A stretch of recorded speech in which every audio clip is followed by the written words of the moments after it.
Okay, hello everyone. Here I want to provide a tutorial on how to turn off notifications on Infinix Hot 40i device. Well, knowing how to turn off notifications on your device can be beneficial for many reasons.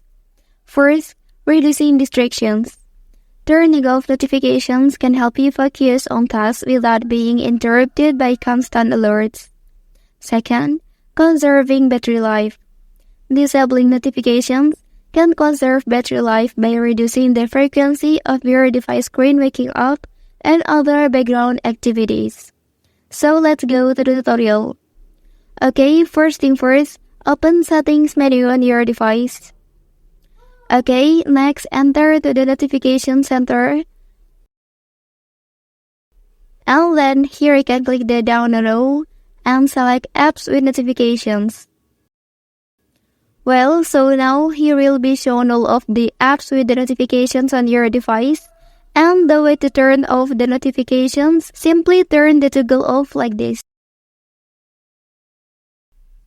Next, you can also turn off the notifications by opening Control Center and then tap on this icon until it turns to this kind.